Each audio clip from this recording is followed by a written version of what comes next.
Ever since I was a kid and my voice changed, I've been told by people all over the country, people of different ethnicities, backgrounds, I've been told by people that I have an incredibly white voice. That's what they say.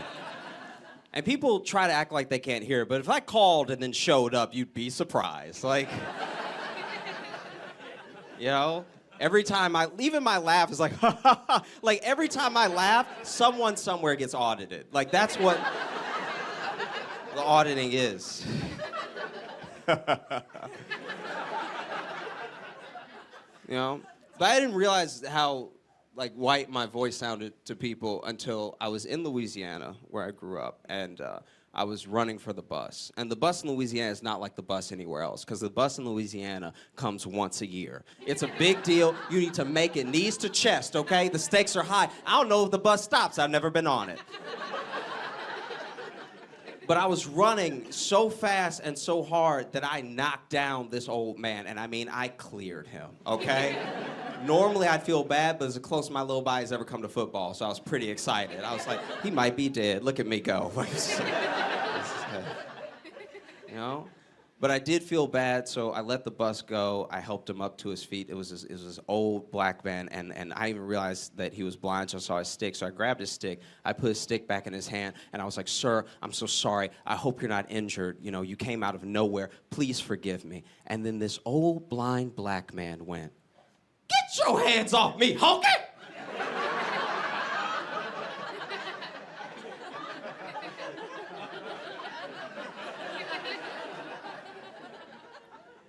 And I was like, sir.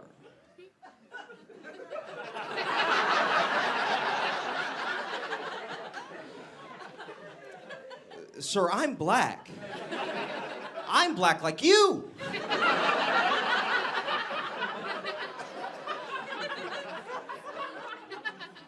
And he was like, nice try, cracker. Like, there was nothing I could do. And I've never had to prove I was black for it, so I got mad, but then the madder I got, the whiter I sounded. Until the point where I was just standing in front of him like, by golly, I'm black, gosh darn it! There was nothing I could do. It was terrible. You know? I don't know how to talk to people. Like, it's a real thing. I have friends now, but the damage is done. When I was a kid, I'd just sit in my room and read encyclopedias, which is not a kid you want to talk to, you know? It's like, how's it going, sport? You want to know how many miles the Earth is from the sun? Oh, gosh. Get that away. You know what I mean? But now I'm used to being alone, so I'll just sit, I'll think about a thing, I'll sit and just be alone and thinking about the thing. But then when I talk to someone, they're like, what are you talking about? And I'm like, no, I'm not crazy. I was thinking about this all day. Like, I ran through all the channels, all right? I'm not crazy, you're crazy, okay? I can't be crazy. You need to check. You're just finding out. I've been here, all right?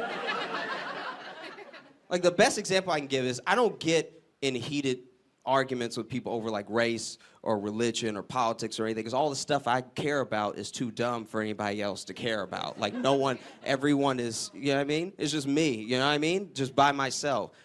Like, the best example I can give is when you go to the bathroom and you wash your hands and then you go to dry your hands, but there's no paper towels, there's just that air dryer. Where is the air coming from?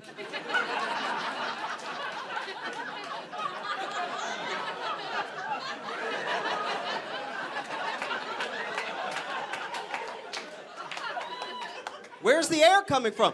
That is bathroom air. That is ass air, all right? You might as well fart your hands dry if you're gonna dry your hands like that. So then I leave the bathroom with my hands wet, you know? So then I shake people's hands like, why are your hand wet? Because I'm clean, okay?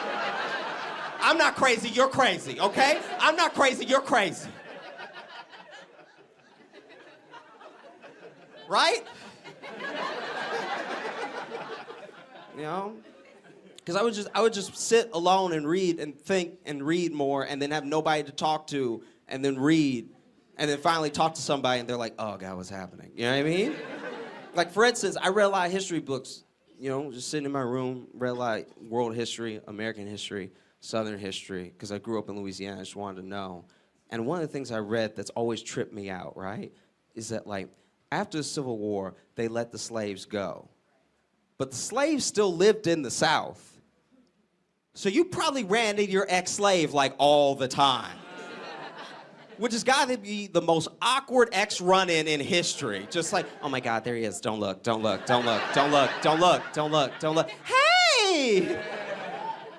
How are you doing? Are you mad? Like, that's, what else?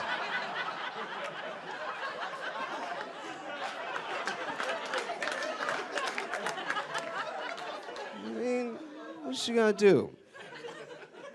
I actually, no lie, guys, I straight up, I had a nightmare one time. I had a genuine nightmare that I was a slave, which wasn't even the worst part of the nightmare. The worst part is that I was the worst slave in human history. I was the worst. I was so bad. I was yelling at the slave, and I was like, I'm not trying to start a revolution. I can't pick it up, all right? No, I passed out from heat stroke twice today, okay? You can whip me if you want, but I'm anemic, so I will bleed out. And that's on you, okay? Oh, you're gonna kill me? Please kill me. Please kill me. I would love for you. This heat is what's killing me. I've had hay fever for 2 months. And then they moved me into the house, but they didn't teach me how to read, so I don't know any recipes. So the food is so bad that even the slaves are mad. Like, everyone is mad at me. And then I almost burned the house down trying to boil some water, you know? To the point where Massa comes up to me at the end of the dream, and he's like, look, look, I don't know what to do with you. You free, okay? Like, I can't.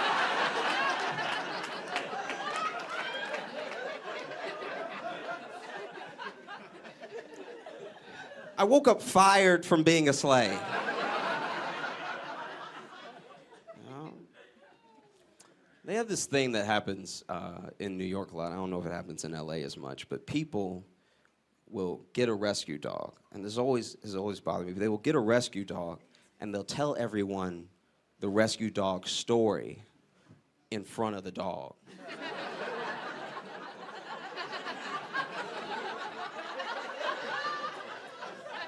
It's right there. You telling its whole embarrassing life story.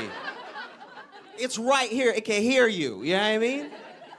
They do it all the time. Like, oh, this is Fifi. She's a rescue. A funny story. Found her under a bridge, raggedy. You know what I mean? Like, dusty, struggling. You know what I mean? Only 3 hairs on her little head. You know. I tried to feed her. She even know how to eat. I was trying to feed her. She was like, she had no idea how to eat. And so I had to grab her little mouth. I had to chew the food. I had to put the food in her mouth. I had to make her little head chew. I'm a hero. I'm a hero is what I'm saying. I'm a hero. You know? I wonder if dogs do that to us. You know what I mean? Like, I wonder if dogs go to the park and see other dogs, and they're like, oh, yeah, look, that's Bill. He's a rescue. Michaela left him and he lost his job in the same week, so he really hadn't been doing anything, all right? I can't even watch my shows because he's at home all the time. It's absolute. Sometimes I will poop on the floor just to give him something to do that day, you know? And he'll try to act mad, but deep down he's like, thank you for giving me purpose. I appreciate it. Thank you so much. He's a rescue. I'm just trying to do my part, you know? Help out. There's a thing that always bothers me. I get upset with people over how they use language just because if you use cliches, I feel like you don't care about this conversation. Like, you're just using several things that have been said before. I think you're just making up things until I go away. That's what it feels like. Because people use the cliches without thinking about what they mean, you know? Like, people will say things like, have you ever noticed when people say, call me old-fashioned, it's always for something good? You know, people are like, call me old-fashioned, but you should hold the door open for the person behind you. Or like, call me old-fashioned, but the man should pay for the date. Bad things happen in old-fashioned, you know what I mean? Are you serious? No one's ever like, call me old-fashioned, but we need some slaves around here. We really do. Like, we really, there's no more overhead to pay, all right? If they can build the pyramids, they can make Subway sandwiches. I will not lose my franchise this year. You know? It's insane. No one's ever like called me old-fashioned, but I don't like when women voice their opinion. That just always, it has always upsetted me. Feels gross. I don't like it. They're just throwing out ideas that I would have had if they had given me enough time to say it myself. But then they're talking, and it's like, ugh. You know? The other one that I really hate, that really kills me, it really upsets me, is don't judge a book by its cover. I get what you're trying to say. I get what you're getting at. You know what I mean? Don't judge just on appearances.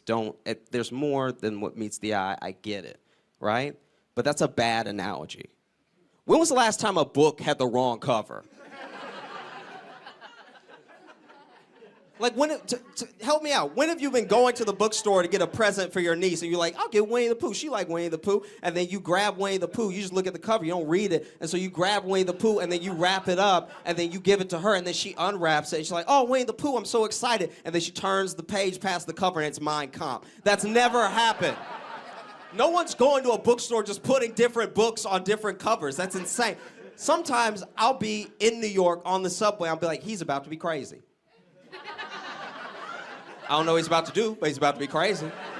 I can tell you that right now. I'm just looking at him. He's about to be crazy. You know what I mean? And the train will come and it will leave. And he won't get on or leave the station. He just pulls his pants down. I'm like, see? That book was wearing its cover.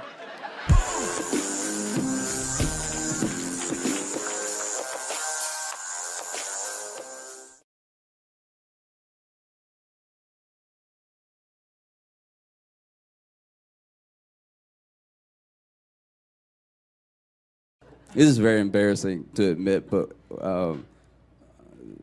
when I was a kid, all the way up until like young adulthood, I thought that I could see the future. And then I realized I just had common sense. Yeah, I mean, like I'll give you my best example.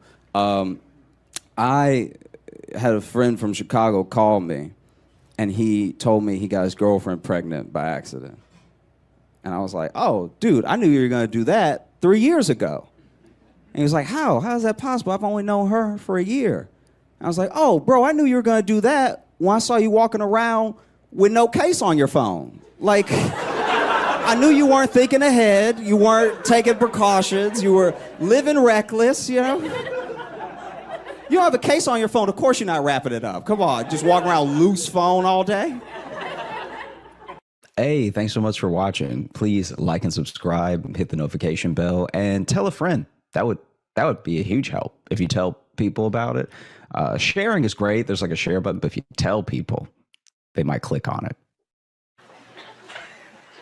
I felt so dumb. I didn't realize a service dog and an emotional support dog were two different things.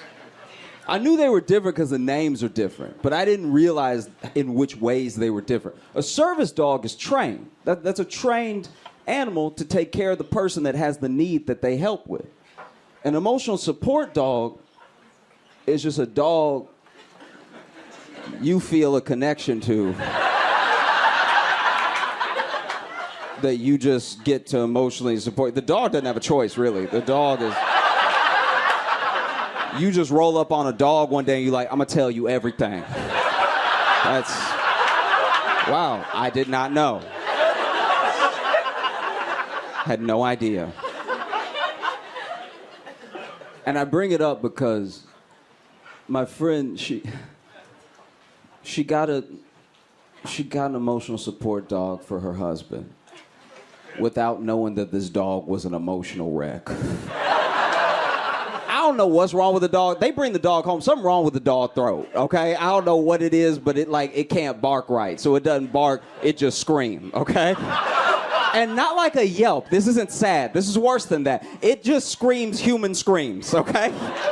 So the dog, I was on the phone with her, heard the dog in the background, and the dog was like, oh! That's just all the time. That's all day what the dog does. Non-stop. It's crazy. The dog has bad nerves, and so it screams all the time. Everything sets it off. You pet the dog, it'll scream, and then it'll let you pet it, right? Because you snuck up on it to pet it. So you pet it, you're like, oh. It's terrible. Dog's a light sleeper, too. So the dog will be taking naps, most Instagrammable naps you've ever seen. Just like belly up, paws down, everything. And it'll still be snoring little puppy snores too, like, oh. Oh. That's how it wakes up every day. And so she's like, my life is hell. This is terrible because I got the dog as emotional support dog for my husband, not knowing that the dog is anxious and my husband's anxious. So the dog is emotionally supporting the husband just in the wrong direction. You know what I mean? Because then the husband is like, I don't feel so good. And the dog's like, yeah, you're right. It's a lot to be worried about, dog. It's crazy out here. What's that over there? Huh? Ah! Like, that's what it's doing all the time. She can't get any sleep because the dog sleeps with them. So the dog sleeps in between. It's actually adorable. It's like very like home living. Her right here, dog over here, husband over here. But they live in like a noisy apartment, paper thin walls, so you can hear the door slam from down the hall, right? And so the dog waking up all night. So somebody will slam the door down the hall, a door that has nothing to do with them, that is none of their business, and the dog will be like, oh! And then her husband will be like, ah! And then she will be like, ah! That's just all day. That's just going and revolving, this domino effect of screams. It got so bad, someone called the police. Police show up to her door, knock. She answers like, hey, I'm here to do like a wellness check. Neighbor said that they heard screaming. And she's like, oh, no, I'm fine. I'm okay and everything. And my husband's here. Come over here. He comes over to the door. He's like, hey, I'm good. We're all good in here. And the cop is like, oh, okay, cool. Where's that third person? Because they said specifically that there was 3 people. And then she's like, no, it's just us here. So now they look like they've murdered a person. Like now it looks like a cover-up, right? And it's like, no, it's just here. Cop's writing down everything that they're saying. As the cop is writing, he dropped his pen, and the dog in the background is like, oh! And the cop sees the dog and is like, and then she's like, oh, yeah, that must have been what it was. I got the dog from my husband, but it turns out that the dog is anxious and my husband is anxious. My life is hell. I can't. Oh. Okay. Have y'all seen how much trouble Lizzo is in?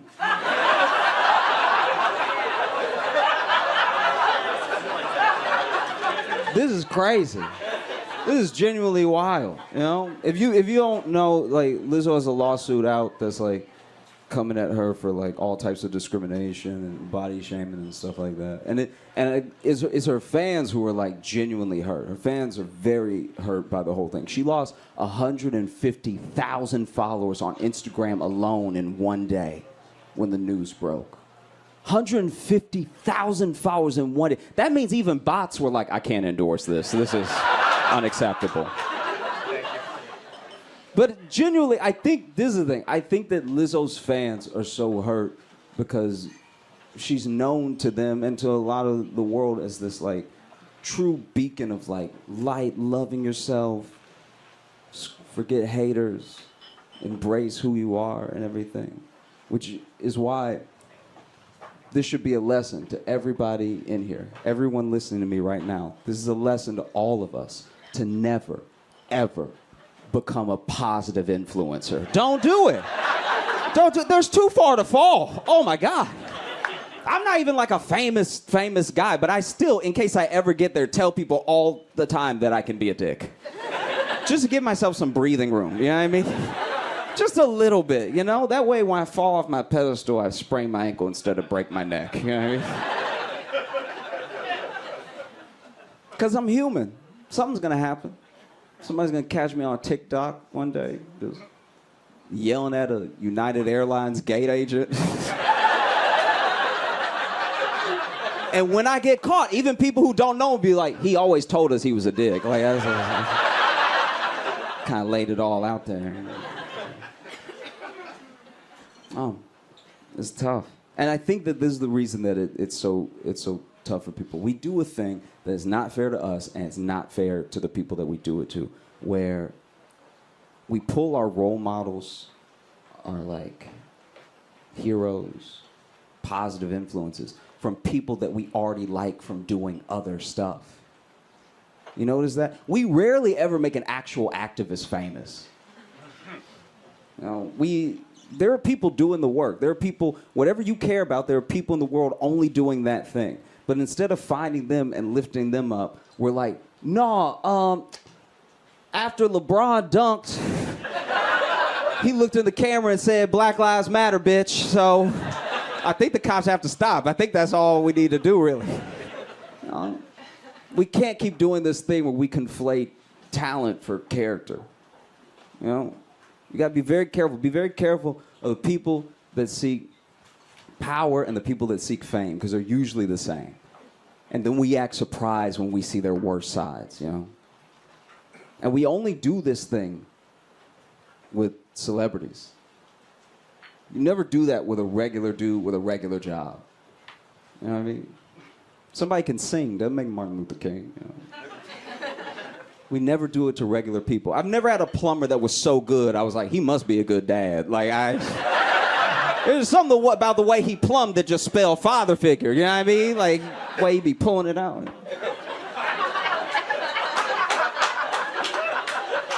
I go the other way now. Now when I see somebody super talented out here dancing, popping and locking and stuff, I'm like, oh, he probably beat people. Like, I can see it, yeah, because he knows the moves. He knows how to choke, you know what I'm saying?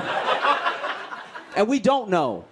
We don't know what happened. We can feel how we feel, but we don't know, right? But I will say, it doesn't help that Lizzo hired Cosby's lawyer.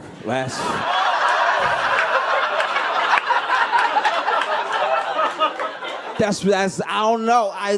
We don't know, but that doesn't feel good. You know what I mean? It just doesn't. I don't know how to describe it, but if you ever told me, you told people and you confront me and you were like, you did this thing, and I was like, hey, I didn't do that shit. Give me the nigga that Cosby got. All right. Like I said. No. Just doesn't sit well, you know. All right. I have to go soon.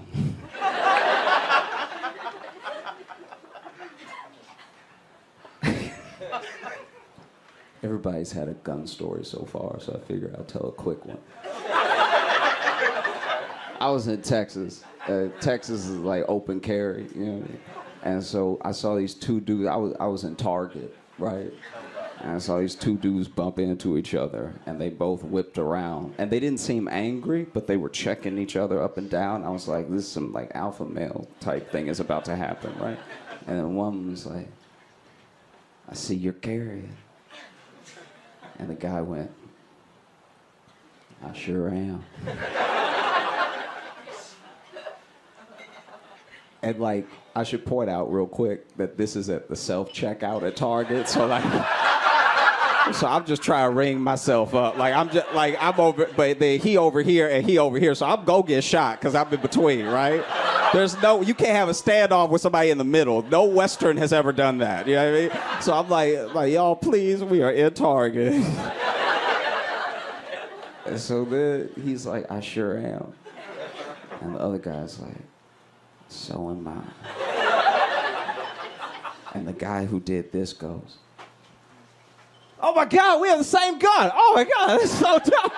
They both pulled out their guns and they both had the same like camo print, everything. I was like, wow, what an adorable outing. You all were so great. Thank you so much. I'm Josh Johnson. Have a good night. Boston, please make it loud for Josh Johnson!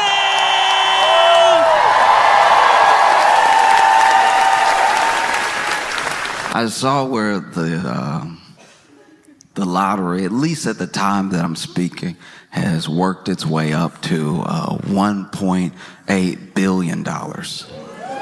That's a lot. It's so much you wonder, should I? Absolutely. That's how they get you. You know, growing up my entire life, I knew people who played the lottery. And I don't know if I know any winners. I just know a few people went missing.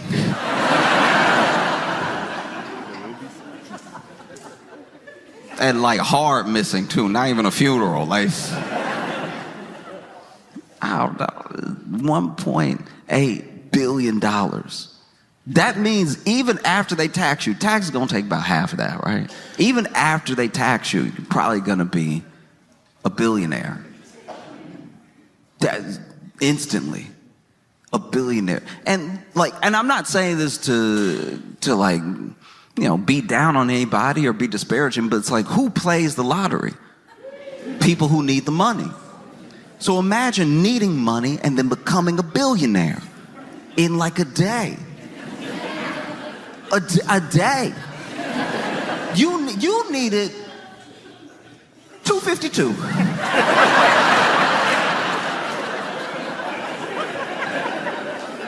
You had rent and a car note, and now you're a billionaire. A billionaire. You gotta capitalize it's $1 billion. Even if they get you real good, even if they tax you to death, you're still high millionaire. And with some good investments, you'll hit billionaire over time. Look at. I don't think y'all understand. This is the thing. We think we understand what billion is because billionaires keep playing in our faces. But we have no comprehension of how much money that is because we're people.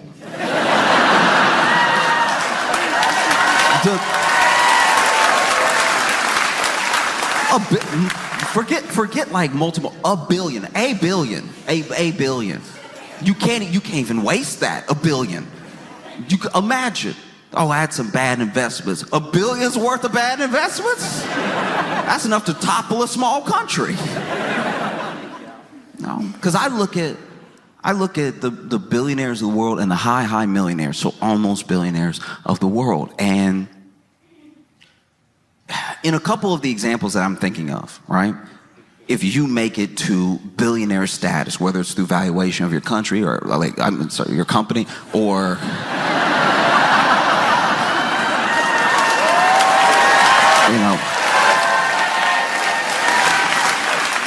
whether it's through valuation of your company or just general assets and everything over time, if you hit that billion status and you didn't grow up with a ton of money, like if you're already a billionaire, it almost doesn't count. You'll see billionaires, they're the sons of billionaires, and they'll be like, I made my own thing. It's like, you didn't though.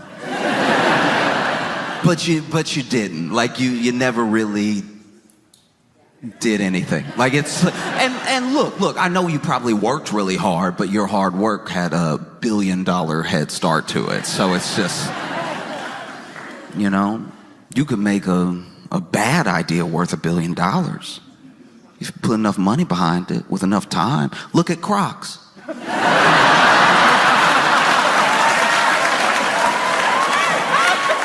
And look, that's not me. No, look, that's not me just dunking on Crocs for the sake of it. I'm saying as a shoe, you are so unprepared to go into the world.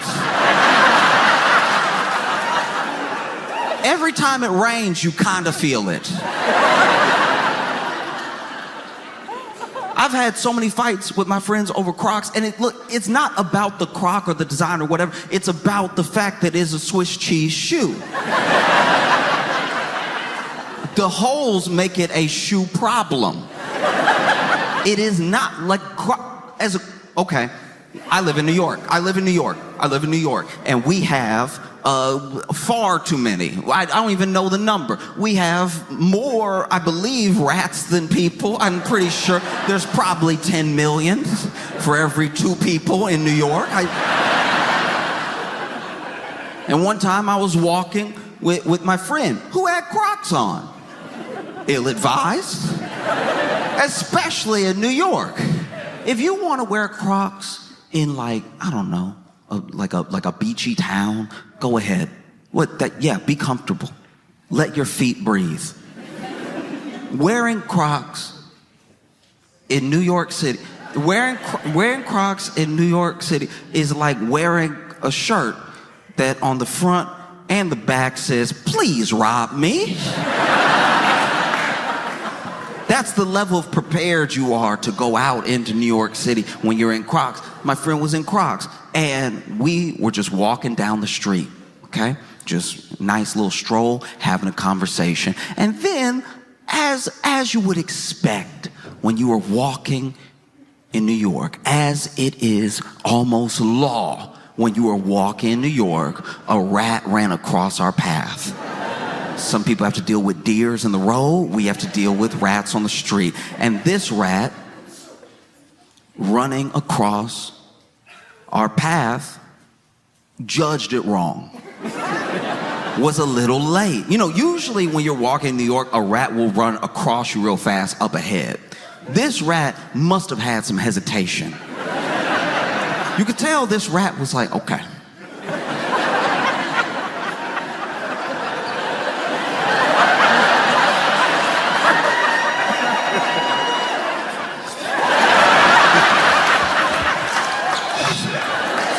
You know what? I'm not gonna do it. I'm not gonna do it. No. I'm not gonna do it. Actually, no. You know what? I can do this. I can do this. Let me get. Ah! And then it ran across our path, but by the time it ran across our path, we were at our path. And this is upsetting. Sorry if you're eating. But the rat ran across our path, but by the time it decided to cross the sidewalk, we were already there. So this rat ran right over both my feet. And then it came time to run over my friend's feet. My friend in Crocs. And this rat looked exactly like, you know, with football players doing that spring training with the tires over here.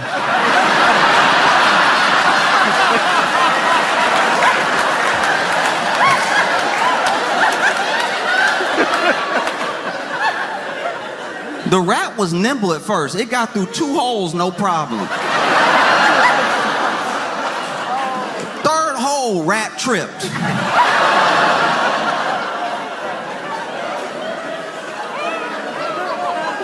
Animals don't trip like people, you know what I mean? People might trip, be a little embarrassed, but we get up and we know we have a day to continue. If a rat gets tripped up in your crock, that's the rat's whole priority right now. Because to be fair to rats, they get trapped all the time. How is this rat supposed to know this isn't one of those rat traps that take you to rat heaven? And so this rat starts freaking out. It starts like trying to pull the other leg out and everything, but then the next leg gets stuck. And so now this rat is, it has been 0.0 seconds, by the way. This rat has already tripped and is stuck in 2 crock holes. And is over here fighting for his life to get out. Is doing whatever he can. This rat over here,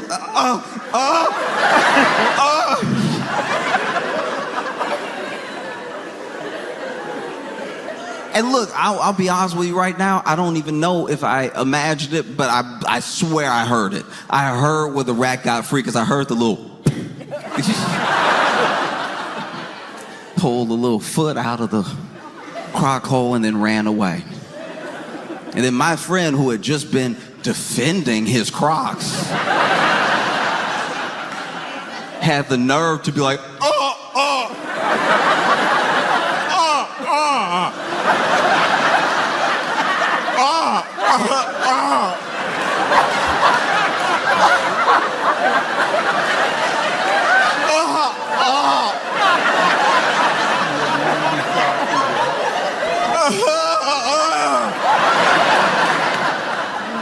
I'm like, yeah, cut it off. You need to cut it off.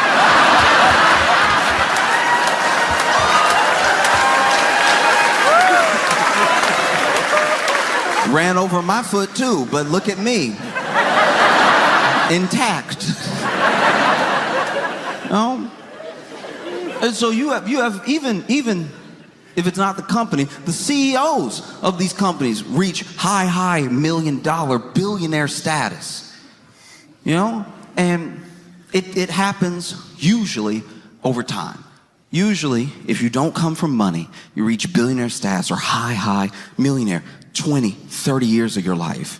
And being a psycho as well, like working 80-hour weeks and like just doing crazy stuff. And sometimes you get to get ahead because you cut some corners or you cheat some people or whatever it is. But then when you turn around and you have this like multi-billion-dollar valuation, you did it. And it took all that time, but like you're, 30 years removed from when you started. These billionaires, these millionaires, the ones that don't come from like extreme wealth, takes 20, 30 years of your life to get that money. And look how evil they are. I can only imagine. I can only imagine what happens if you get it in a day.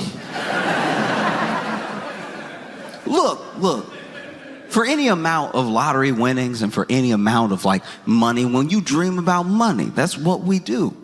Someone's like, what would you do with $100 million? And you might even have a list already. What would you do? And you think you know what you would do. And I'm not even saying that people are lying when they say these things. I believe that people really believe this is what they would do with the money. But then you're a billionaire in a day. Nothing can prepare you for that. Nothing can prepare you for that much money being that much power in a day. I don't know, like, I know what I'd like to think I would do with that much money. Because the amount of money that you've been living on is the amount of money you need to live. Like that, like, I know that in the US, like in America, that's like blasphemous to say. But it's like, even when I was broke, the amount of money that I had, which was not enough, was somehow still enough because I'm not dead. You know what I mean? And so obviously people need to get by. People deserve a higher quality of life and everything. I'm not saying this to say that if you're barely scraping by, that's all you need and be done with it. I'm just saying that sometimes you can get in your head, especially when you get a little more, that you need a bit more, and then you need a bit more, and then you need a bit more, to the point where people around the country who make six figures say they don't feel rich, right? And some of them making the high six figures. They've done studies about this and about why your brain never turns to rich when it's you and it's over time. You'll see millionaires say, well, I'm comfortable, but I'm not like rich. And then you're glad that it's through a screen, or else you might.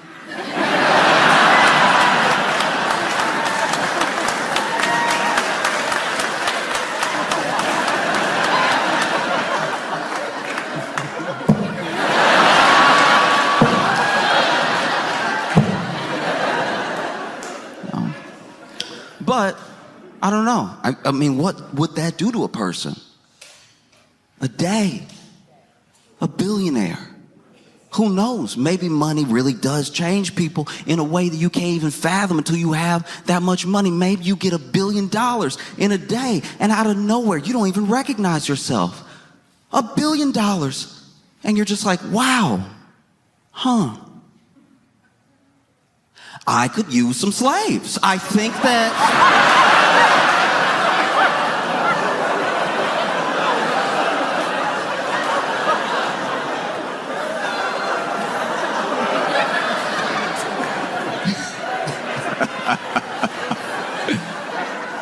Look, I don't know what makes you so evil as a billionaire over 30 years, but I can only imagine it's exacerbated when it's overnight. Like, I can only imagine it becomes instant when you get the money instantly.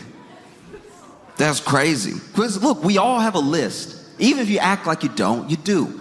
If you want that much money overnight, you might have a list. There might only be 5 things on your list. Hey, I want to take care of my friends, take care of my family, want to travel, and I want to help in a way that I've been helping, but I didn't have the money to really push the help, right? So that's what, 4, maybe you have 5 things.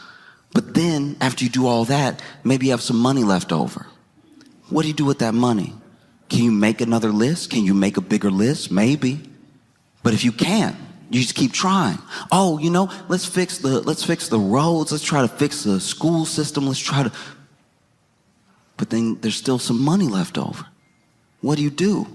I think you might lose your mind. That's probably why billionaires are like that. Because think about it. Look, their list didn't have any of the stuff I mentioned on it, but like it.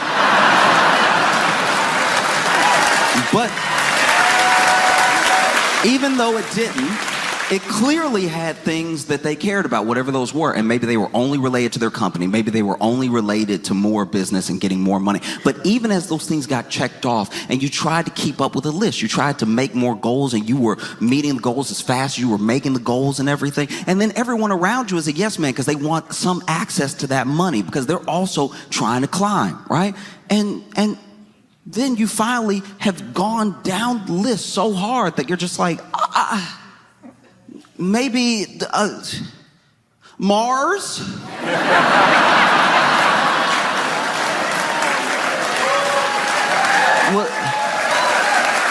What about Mars? Mars would be cool, right? Like, Mars would be dope. Does people starve? Mars, though, that would be dope. And it's like, yes, it sounds dope. And I hope he goes. I hope he does. Like, that'd be fire. If he went to Mars, spend your fortune as the richest man in the world to be the poorest man in the universe.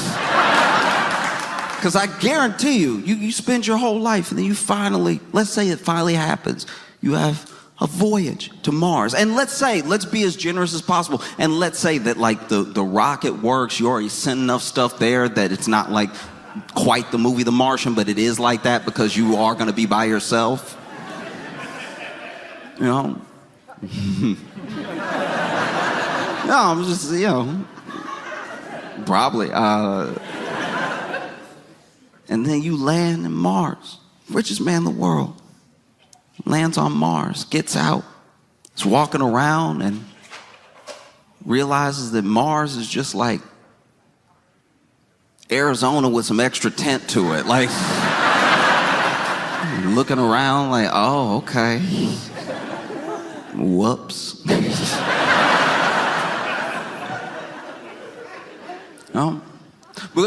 Because money is... We'd like to think that it's more than this, and sometimes it is. You can point to points in history where it is more than this, but like America is money. Land of opportunity. Opportunity is access, but it's also money. Money is how we define identity. Maybe you don't as a person. Maybe, I don't believe any one person is just their job or their net worth. There are things that you are that are deeper than all that stuff that's going to pass away. But that is how we as Americans define each other, is money. In fact, when you get your identity stolen, it's because they mess with the money. I don't know of anyone who said they got their identity stolen and it was in a Lifetime movie sort of way. I have yet to meet anybody who said they got their identity stolen and they know it was stolen because they came home and there was a dude who looked just like them hugging their wife. And they were like, honey, it's me. And then she was like, And then the imposter was like, don't listen to him, honey. It's me. Can't you tell? And like, hey, what are you doing in my house? And then the kids run in, they run up to him. Hey, Dad, who's this stranger? What? Kids, it's me. And they're like, we don't know you. Our dad's been home all day. And then you have to fight with this dude. And then, there's somehow a gun in the house that nobody knew about. And then y'all struggle, and then y'all are spinning, so then nobody knows anymore because y'all were wearing the same thing. Who's the real husband? Who's the fake husband? And you're you just running around, grabbing the gun, knocking the gun out of each other's hands, and then, there's some bounty commercials in the middle because this is a Lifetime movie. But then you pick up the gun and you're like, get out of my home, stay away from my family, right? And then the imposter goes, and then runs up to you and y'all hug one last time. The gun goes off and nobody can tell who was shot until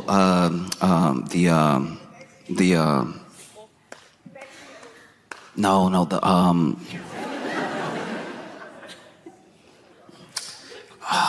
what is it? Until the Nair commercial. You know, like Nair, that one, like... I've watched a lot of Lifetime with my mom and my aunt. And so then they come back from commercial and y'all are both backing up and you're like, somehow in a movie, whenever somebody has been shot and someone shot someone, they both react the same. I always find that very annoying. The person that pulled the trigger is like, but then the person who was shot is like,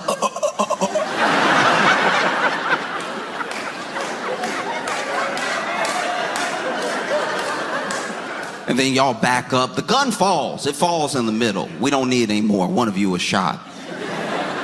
And everybody's backing up, and then you see some blood. You see blood, and then you see blood because y'all were hugging when it happened. So whoever got shot also bled on the other person. So it's been about 5 minutes and we still don't know who was shot.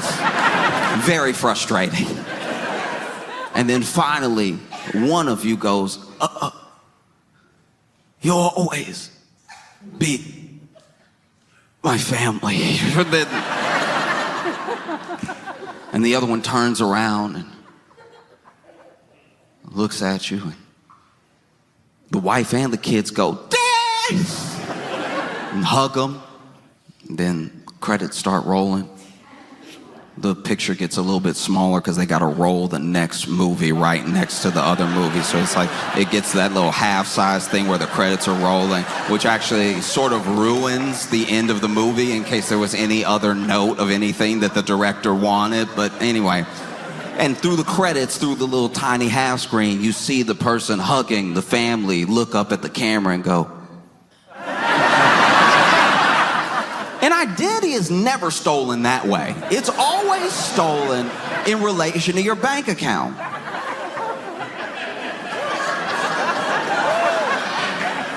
No, because that's who you are. That's who you are to the bank, and that's who you are to any business entity is your money and the number that you are. You know. Now look, I would like to think that everybody knows that everyone's more than that, but that is how you break down. That's how you're calculated. You know what I mean? You're moved around as a number, and the numbers that make up the numbers you have are how people see you. You know? So when you get your identity stolen, it's not because they actually stole who you are. They stole who you are in a version of how people see you for your money. Having your identity stolen is terrifying because you don't know when you'll get out from under this. It's you. It's you. But the bank doesn't know that. You might as well show up to the bank like you just got home to see your wife and kids and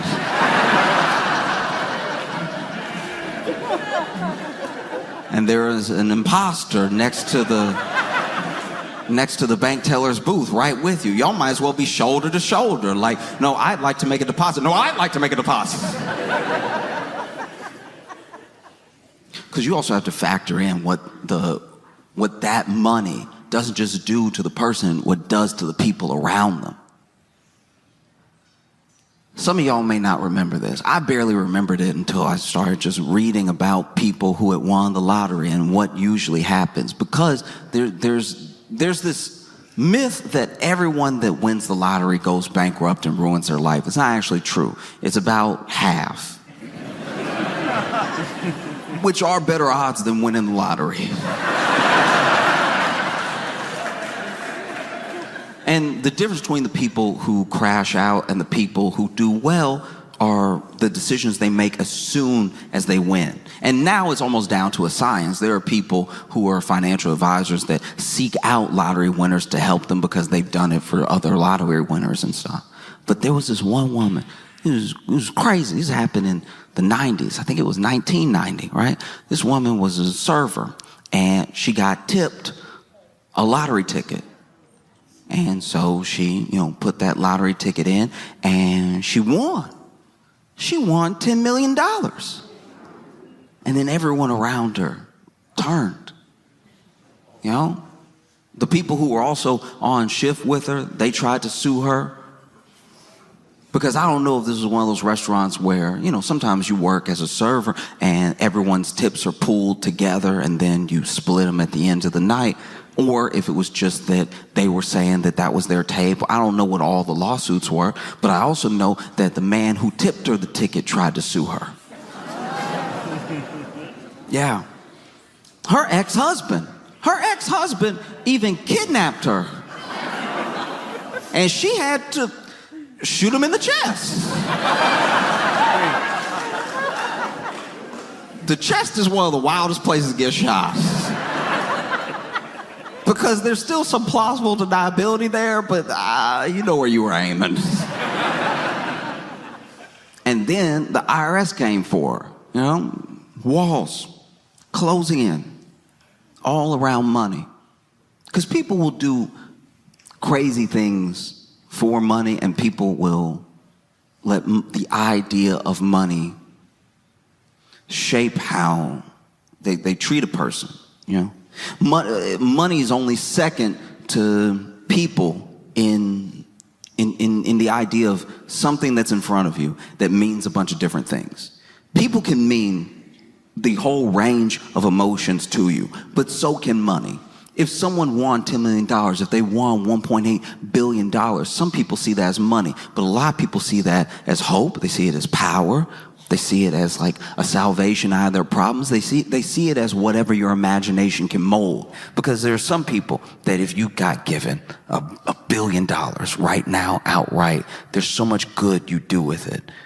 And then there are other people that if you got $1 billion tonight, you'd be like, oh, I have some things to revisit.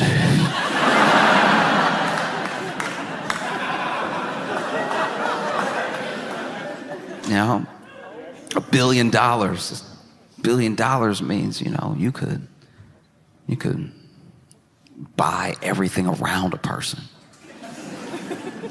You could buy everything around. Imagine for $1 billion, you could hire a private investigator to find your high school bully. All right. Because let's say they're not on, you know, maybe they're not on social, not everybody is. And so you hire this private investigator to find your high school bully. And maybe this bully gave you like a really catchy, mean nickname, you know? Maybe it was something that happened to you, something real bad. Maybe you got sick at school one day and maybe you didn't make it to the bathroom, right? And so he called you Wet Willie for 4 years, right?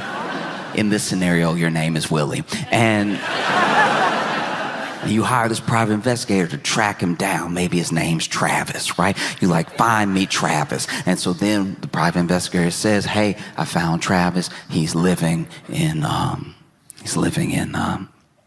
Connecticut, and he's married, and yeah, looks like they're pretty happy. And you're like, okay, this is good to know. And so, with your money, you buy the house that's for sale next to Travis. You're moving in one day, and you know, Travis and his wife are walking in to their home, and you're moving one of the boxes. Nothing in the box. You don't need to move. You can pay people to move for you, but and you're like, oh, hey.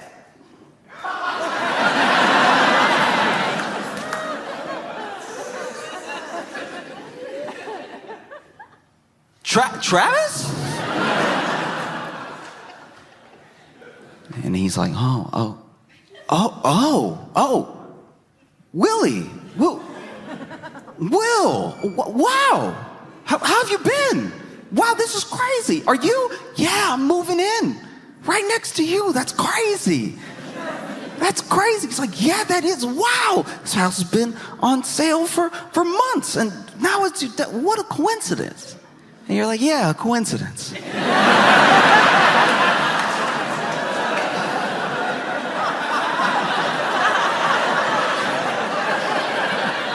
Yeah, that's what it is. And you see that not only do you have this nice house in front of you, but, ooh, Travis has a phenomenal house, you know? There's an HOA, so they're pretty similar, but overall, very big and very nice, you know? And right then, Travis's wife walks up, Susie. Susie walks up, and she's like, "Hey, babe." And then he's like, "Hey, me and William went to high school together. This is my wife, Susie." And you're like, "Oh, hi, nice to meet you." You shake her hand, and you're like, "Wow, this is crazy to just, you move to a new place and you don't know. Usually you don't know anybody, and now I got pals right next door." And Travis is like, "Yeah, this is wild, man. You should come over for dinner sometime. Come over for dinner." And you're like, "Oh, wow, how's tonight?"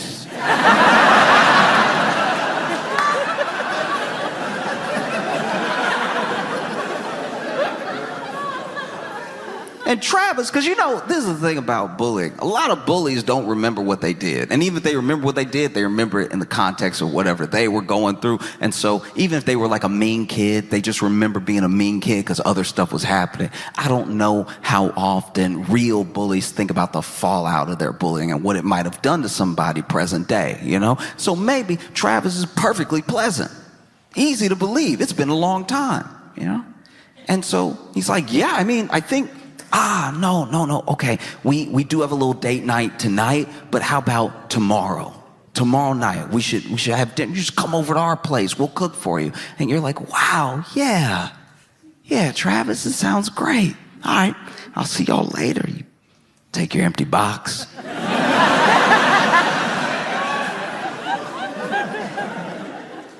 Walk into your new house with no furniture in it. But you don't need furniture. You're here for revenge.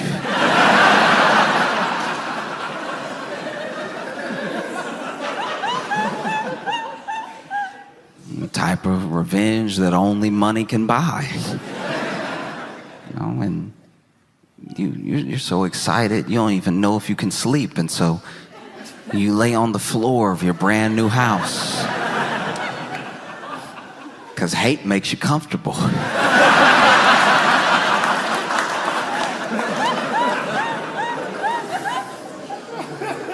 And then the next day comes, right?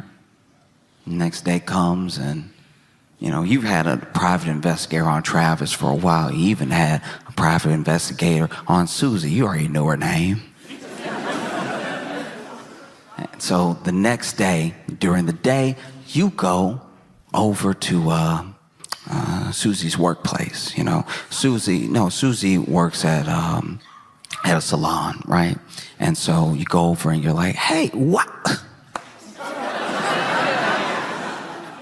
This is crazy. Wow. Susie, neighbors, and then I need a haircut? You do hair? Wow." You get Susie to give you a haircut, and when you're getting a haircut, when you're getting the wash, the shampoo, the conditioner, and everything, there's time to talk. You get to know a person. Or pretend to, because you already hired a private investigator.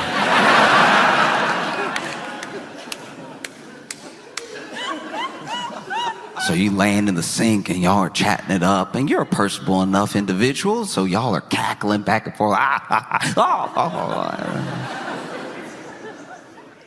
Then at the end, Susie puts the mirror in front of your face, and you're like, "Wow, a magician.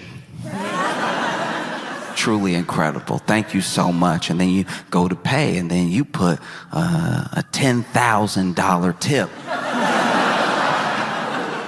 on your haircut. Susie's floored. What? "I can't accept this." You absolutely can. I haven't felt this good in years. You made me look like a new man.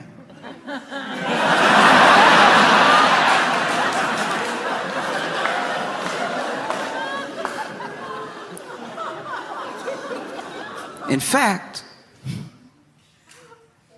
I don't know, I'm sorry, I never do this, but are you doing anything after work? And Susie's like, "Yeah, the dinner that we have." And you're like, "Oh, yeah, that's right. But, okay, I don't know, it looks like salon's closing up and everything. Dinner wasn't gonna be for a little while. oh no, do you want to hang out for a little bit? We're gonna end up chatting anyway. Let's just chat. Let's just have a chat, and then we'll head over to your place. And you're like, does that sound okay? And she's like, yeah, I guess so. It's fine. Yeah, I'll close up here, and then you're like, okay, yeah, hop in my car, right? And she hops in your car. It's very nice. It's ridiculous. It's whatever car is nice for the period we're in. So just imagine.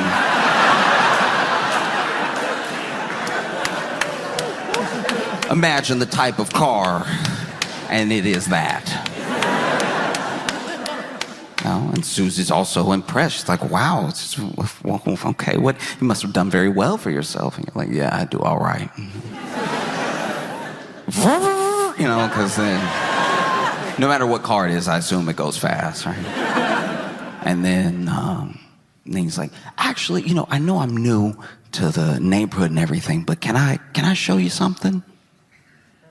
And she's like, yeah, sure, okay. And you drive. You end up driving to this like little patch of land that's off by the wayside, and there's a small little airfield there, and you park, and Susie's like, what is this? And you're like, oh yeah, I got a call, it was a text while you were doing my hair and everything, and there's just something I have to check out over here, so let's just walk through. And you walk through this little air hangar, and it's to your private jet. And she's like, wow, you have a jet? And you're like, yeah, I do.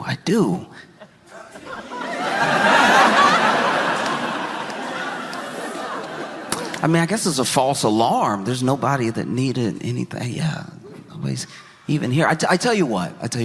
How about this? I know we're supposed to have dinner tonight at your place, but why don't we go to Paris?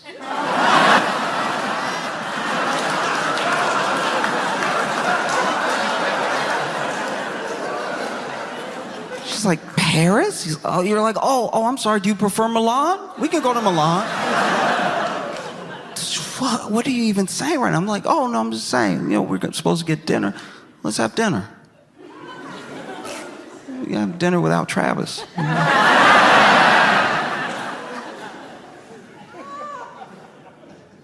And then she's like, oh.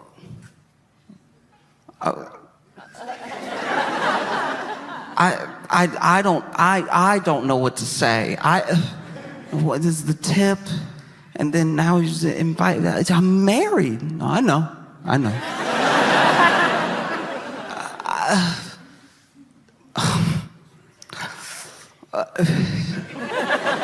don't know. Now? Yeah, now. Actually, you know what? And then the stairs.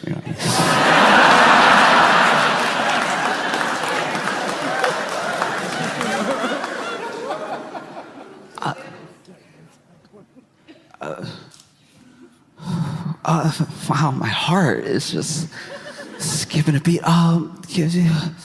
Yeah, let's do it. Let's go. And you're like, great. And so then you both hop on the jet and taxiing and everything. And just before takeoff, you send Travis an audio message of the entire thing.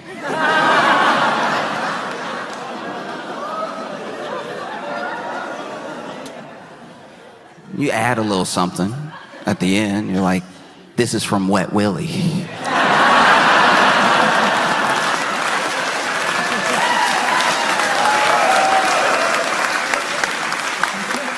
Because now you have $1 billion and you could be good or you could...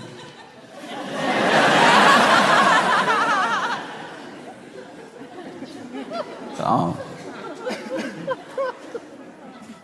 Because that is how bad things are now. We used to make fun of people that played the lottery, and now it seems like a sound fiscal decision. It sounds like a sound business plan to save a little money, put a little away, and buy some lottery tickets.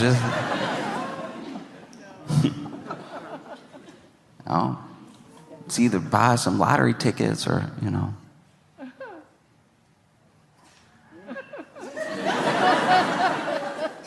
Lean in front of a BMW, you know what I mean? Like,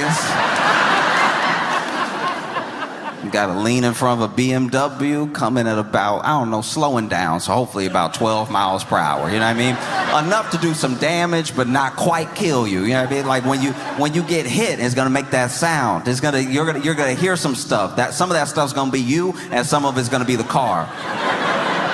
You might even lose consciousness for a second, but you will, you know, hopefully wake up and... There's some real technique to it, too. I don't know if you saw that video. There's a dude who you could tell he was too... you could tell he was too nervous. He shouldn't have done this. And not just because it's fraud. He shouldn't have done this because you could tell his heart wasn't in the grift. You know what I mean? His heart wasn't in it. Like, some people, the grift is who they are. They buy into the grift completely. When I was a little kid, my elementary school teacher got into a fender bender, right? And got in a fender bender with this dude and bumped him just enough to get a little bit of separation, but you could tell that she had hit him. And he immediately got out of his car, went into the trunk, pulled out a neck brace, and laid on the ground, right?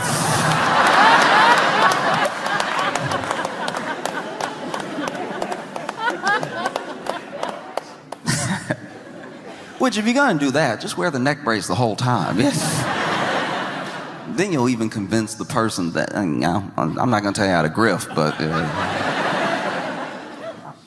So if you're gonna do this, you gotta commit. You gotta know long before this BMW takes that turn at the intersection that this is what you're committed to do. And there's a video of this dude. This still cracks me up, right? Okay, so this dude is over here, and you can tell he wants to jump in front of the car. Maybe he has the whole insurance scam planned out and everything, can sue, whatever. You just gotta let a BMW hit you and hope it's not a rental. Yeah. Oh, nothing would make you madder than getting hit by a broke person.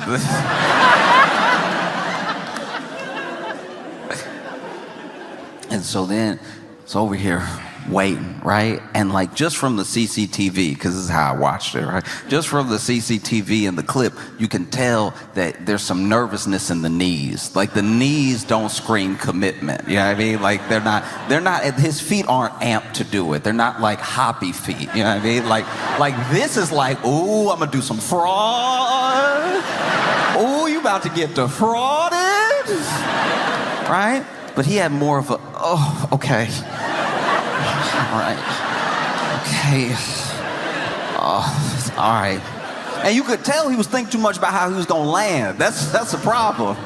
Because you gotta know, if you're gonna jump in front of a car, you gotta know, okay, am I gonna be mostly grill or mostly windshield? All right? Both have their drawbacks, all right? Now, grill will push you forward. It'll push you forward an amount that will make you look dead to a bystander. So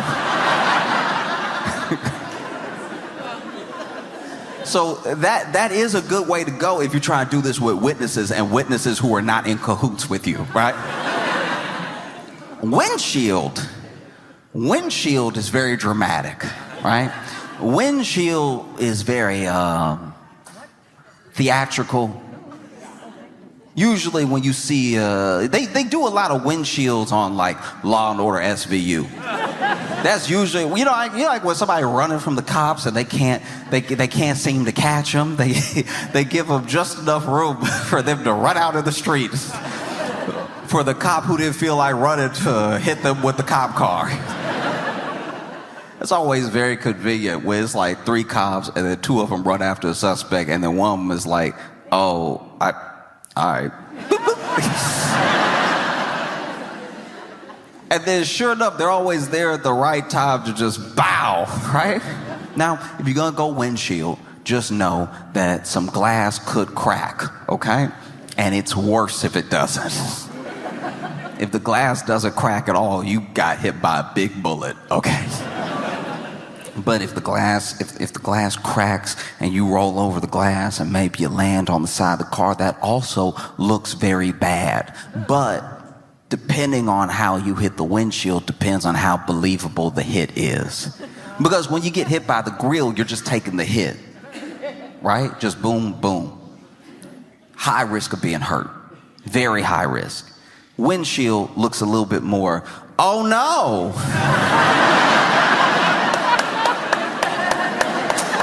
Ooh, you got me.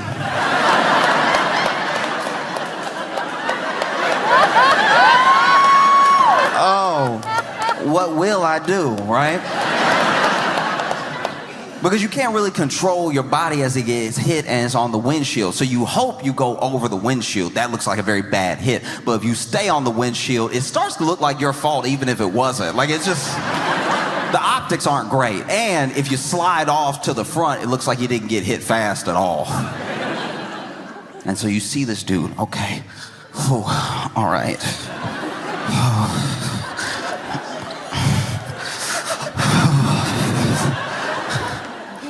And then he goes for it.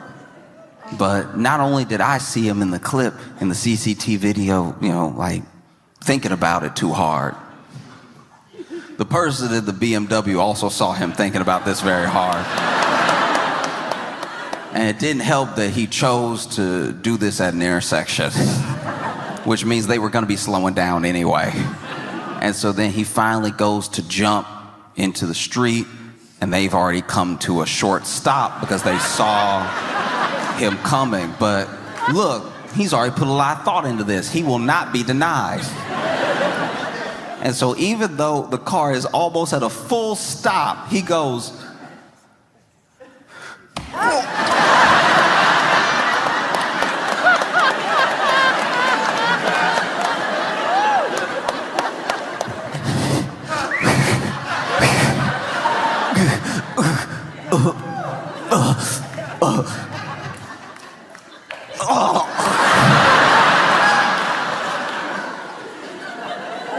obviously, the claim didn't go far. But you could do that, or you could play the lottery. You know what I mean? Because I really do hope that the person or the people that win, like have a good life and do something well with it. There's so many scams now. Sometimes if the person's identity is known, that's actually what like ruins their life, because then there are scammers who will never meet this person, don't know this person, but then they will masquerade as them online, hitting up people around this person, trying to get whatever private information so that they can scam that other person, not even the lottery winner, you know? And it's why people have become more savvy. Now you have lottery winners all over the world, not just in the US, and not just for like the Powerball, Mega Millions, or any of that. Now you have lottery winners in the US show up with like a ski mask on. So many lottery winners look like they're there to rob the lottery.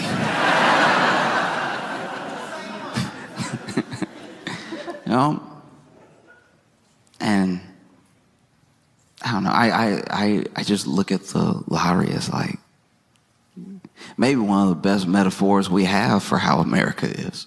You know, because you know, we all participate. That money is pooled together, and it is, and I don't mean in terms of ownership, I just mean in terms of how the money came to be there. It is all of our money. It is all of our money pooled together for 1 to like 6 people to have. In fact, sometimes you'll watch the lottery. You'll watch someone win and you'll be like, huh, wow, I worked at a company like that. That's crazy. Because some of what the lottery of trying to make it in America is luck. We like to think it's hard work, because then that means everybody could do it. But that's not actually the case. I know people who have worked hard my entire life, and they were on a hamster wheel. They were on a treadmill, and they were just trying to keep up because somebody was pressing the speed up on the hamster wheel. That's what it feels like is happening to everybody right now. You know, you're doing your best, and the speed just keeps... And then You know, some people are on a treadmill where the speed just keeps getting increased. Some people, look, to their credit, they have some golden handcuffs. Maybe they're doing a little bit better than everybody, but the margins that they live in are just as thin. And so they're on like a Stairmaster. They're up higher than the people on the treadmill, but, you know, they still run the risk of falling off at any given point. And so the other person's running as hard as they can. This person's stepping as high and as fast as they can. Because if they can skip a step, it's not going to keep them good forever, but it'll keep them level for a while. And so everybody's working as hard as they can. People who make six figures are still thinking, I don't really have enough to get by. That sounds crazy to anybody who's living off of less than 50K, somewhere where the standard of living, you need to be at like 80K. There are people scraping to get by. And so rather than just accepting that this gym sucks,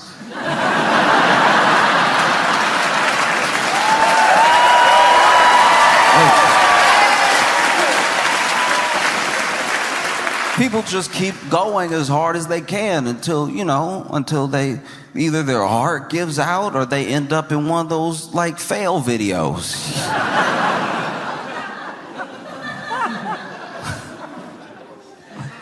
Oh. Because look, it's $1 billion. It's a billion. That's a lot. And I know it's the lottery, and I'm just making an example. I'm not specifically speaking to everyone to like go run up to the lottery office or something. Like that's not what I'm trying to say. I think that we have let the lottery basically become one of the better ways to get ourselves out of a mess, you know? And it only gets you out of the mess. Maybe you can bring some people along with you. That's nice. That is nice. But you don't know everybody.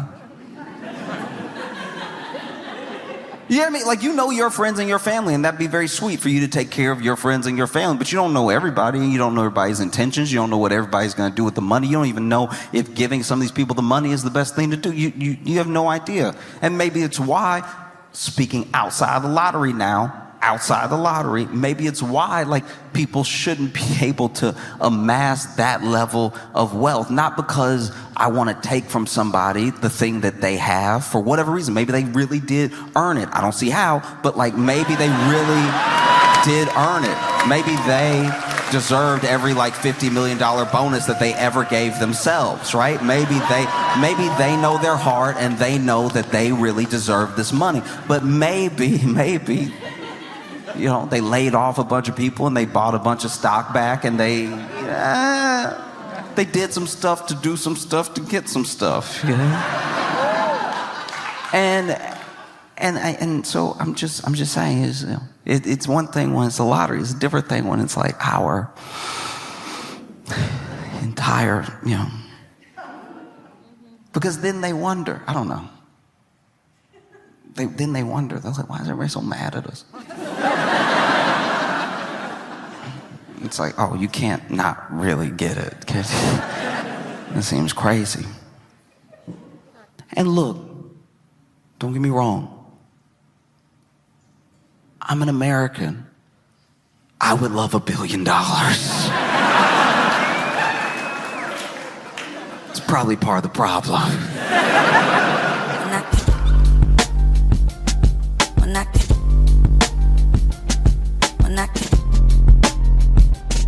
Mira,